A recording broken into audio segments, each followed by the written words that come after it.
नमस्कार, मैं हूं कुमार गजेंद्र। जनपद ऑन द स्पॉट में आपका स्वागत है। हमारे एक दूसरे social media platform podcast with Kumar Gajendra में भी आपका स्वागत है, जहां आप हमें सुन सकते हैं। अरविंद केजरीवाल एंड कंपनी दिल्ली को झुग्गी झोपड़ियों में तब्दील करना चाहती है। 10 सालों के अंदर अरविंद केजरीवाल ने दिल्ली को स्लम बना दिया। ऐसा लगता था जैसे पूरी दिल्ली बांग्लादेश का कोई पिछड़ा हुआ शहर है। अब आप सोचिए, दिल्ली के अंदर इस तादाद में पिछले 10 सालों के अंदर झुग्गी झोपड़ियां बढ़ी, स्लम बढ़ा, गरीब बढ़े, रेडी पटरी वाले बढ़े और साथ ही भिखारी बढ़े। आखिर अरविंद केजरीवाल ने इतना बड़ा चमत्कार कैसे किया? चोर उचक्के बढ़े, बांग्लादेशी बढ़े, रोहिंग्या बढ़े, इन सब ने आज दिल्ली पर कब्जा जमा लिया है, क्योंकि यहां पर इन सब का मसीहा अरविंद केजरीवाल सत्ता में बैठा हुआ था 10 सालों तक। लेकिन अब जब भारतीय जनता पार्टी की रेखा गुप्ता सरकार हाई कोर्ट के निर्देश पर इन झुग्गी वालों के खिलाफ, इन झोपड़ी वालों के खिलाफ एक्शन लेती है, तो वही अरविंद केजरीवाल एंड कंपनी इस पर हाय तौबा मचाना शुरू कर देते हैं।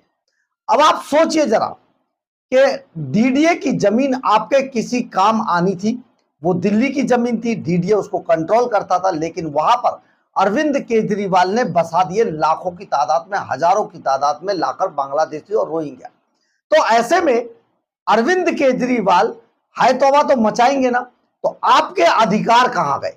लेकिन अरविंद केजरीवाल को दिल्ली के जो मूल निवासी है, मिडिल क्लास है, उनके अधिकारों से कोई लेना देना नहीं है, क्योंकि अरविंद केजरीवाल अब तक के इतिहास में दिल्ली के में अकेला ऐसा नेता बना जिसने केवल दिल्ली के जो मूल निवासी थे उनके अधिकारों को कुचल दिया, पैरों तले रौंद दिया और अधिकार दिया उन झुग्गी झोपड़ी स्लम वालों को, जो आपके पैसे पर आप ऐश करके और आप ही को कुचल रहे थे।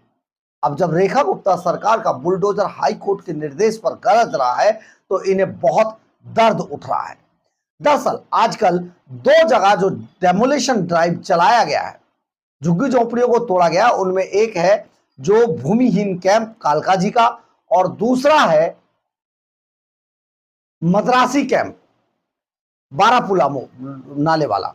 तो मद्रासी कैंप हम आपको यहां पर यह बता देते हैं, मद्रासी कैंप और भूमिहीन कैंप, इन दोनों ही जगहों पर अरविंद केजरीवाल ने पहले ही, जब इनकी सरकार थी उस समय पर ही इन सभी जो झुग्गी वाले थे इनको मकान अलॉट कर दिए थे नरेला के अंदर। लेकिन ये इसके बावजूद अरविंद केजरीवाल एंड कंपनी के इशारे पर यहीं पर जमे रहे, क्योंकि कालकाजी वो इलाका है जो कि आतिशी मारलेना जहां से चुनाव जीत गई अप्रत्याशित रूप से, जबकि ये हारी हुई थी।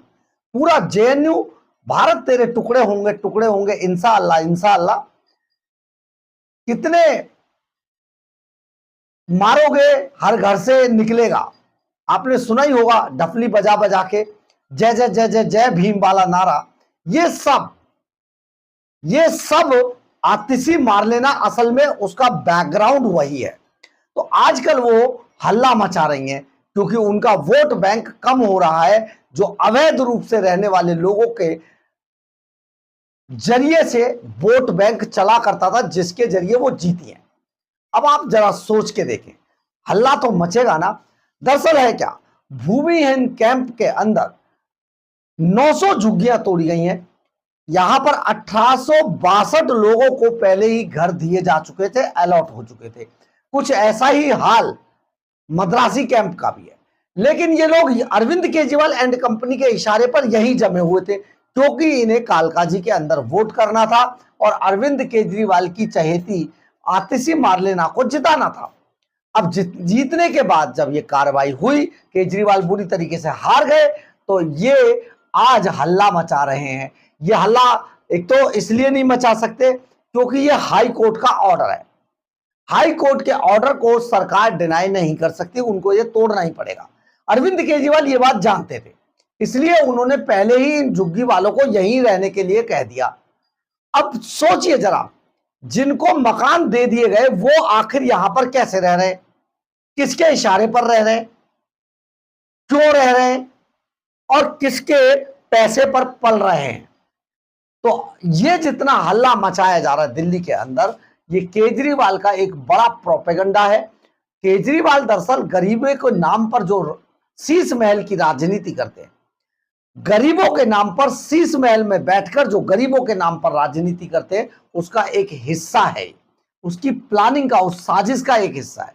तो ऐसे में दिल्ली वालों की जिम्मेदारी बनती है कि कहीं ना कहीं ये अरविंद केजरीवाल जैसे नेताओं के खिलाफ जरूर बोला जाना चाहिए, ताकि उनको यह पता लग सके कि दिल्ली के मूल निवासियों के भी अपने अधिकार हैं, ये अधिकार किसी भी तरीके से कुचलने नहीं दिए जाएंगे।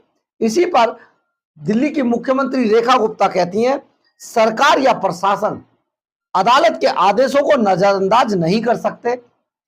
बारापुला नाले की सफाई के लिए बार बार झुग्गी हटाने के निर्देश दिए गए थे, लेकिन ये लोग आज भी वहां बने हुए हैं, ताकि बाढ़ जैसे हालात दोबारा ना बने, इसलिए मद्रासी कैंप को खाली कराया गया और वहां रहने वालों को पहले से आवंटित मकानों में शिफ्ट कर दिया गया। ये कोई और नहीं बोल रहा, दिल्ली की मुख्यमंत्री रेखा गुप्ता कह रही हैं। लेकिन आप सुनिए, हार कर भागे, हारे हुए सबसे फ्लॉप नेता अरविंद केजरीवाल क्या कह रहे हैं। अरविंद केजरीवाल का भी सुन लीजिए, आप सुनेंगे तो हैरान रह जाएंगे। जब ये झुग्गियां तोड़ी गई तो केजरीवाल ने बैक टू बैक कई ट्वीट किए। पहला ट्वीट देखिए अरविंद केजरीवाल का, बीजेपी सरकार पूरी दिल्ली में गरीबों के आशियाने उजाड़ रही है, लोगों को बेघर कर रही है। जब आम आदमी पार्टी गरीबों के साथ खड़ी होती है और उनकी आवाज उठाती है तो हमारे नेताओं को गिरफ्तार कर लिया जाता है। यानी कि आतिशी को जब गिरफ्तार किया गया, अपने नेता विपक्ष को हिरासत में लिया गया, यह तानाशाही है। बीजेपी चाहे हम सबको गिरफ्तार कर ले, लेकिन हम दिल्ली की आम जनता के हक के लिए आवाज उठाते रहेंगे। अब आप इसमें एक चीज समझ लीजिए। फिर दूसरा ट्वीट उन्होंने किया, मात्र 3 महीनों में इन्होंने दिल्ली को बर्बाद कर दिया। इसके बाद आतिशी एक ट्वीट करती हैं, लिखती हैं, 3 दिन पहले दिल्ली की मुख्यमंत्री रेखा गुप्ता जी ने कहा था कि कोई झुग्गी नहीं तोड़ी जाएगी। आज बीजेपी सरकार की डीडीए भूमिहीन कैंप में बुलडोजर चला दिया, हजारों गरीब बेघर हो गए, सड़क पर आ गए। कहां जाएंगे ये लोग? क्या बीजेपी दिल्ली से गरीबों को खत्म करना चाहती है? ये ट्वीट थे अरविंद केजरीवाल और आतिशी मारलेना के। अब आप जरा सोचिए, जो झुग्गी झोपड़ी स्लम में जो लोग बाद में आकर बसे वो तो दिल्ली के लोग हो गए, लेकिन जो दिल्ली के मूल निवासी थे उनके अधिकारों को कुचल दिया गया। यह है अरविंद केजरीवाल का प्रोपेगेंडा वॉर। अब आप यहां पर इस बात को समझ लीजिए कि आपको अगर सचमुच दिल्ली राजधानी की तरह लगते हुए देखना चाहते हैं तो आपको ये सब करना पड़ेगा। अरविंद केजरीवाल जैसे नेताओं को कुचलना होगा। जैसे इस बार कुचला है, अगली बार उसकी 2 सीटें भी नहीं आनी चाहिए, वरना दिल्ली के अंदर इसी तरीके से गरीब आपके ऊपर हमला करते रहेंगे और गरीबों के नाम पे ये प्रोपेगेंडा वार चलाया जाता रहेगा। और एक दिन ऐसा आएगा, जैसा कि आप आज अमेरिका के अंदर देख रहे हैं, वो दिन दूर नहीं है कि आपको दिल्ली में भी वैसे हालात दिखाई दे जाए। यही अरविंद केजरीवाल की दूरदर्शिता है और यही उसकी साजिश है। लेकिन आपको एकजुट होकर इस साजिश को कुचलना होगा। सोचिए जरा, जिन लोगों को मकान पहले ही अलॉट किए जा चुके थे, वो आखिर इन जगहों पर अपना कब्जा जमाए क्यों बैठे हुए थे। बहरहाल, अगर आपको हमारी ये खबर अच्छी लगे तो आप इसे लाइक, सब्सक्राइब और शेयर जरूर करें। कमेंट्स बॉक्स में अपनी राय जरूर लिखें, इससे हमें बहुत बहुत बहुत ऊर्जा मिलती है। जय हिंद, जय भारत।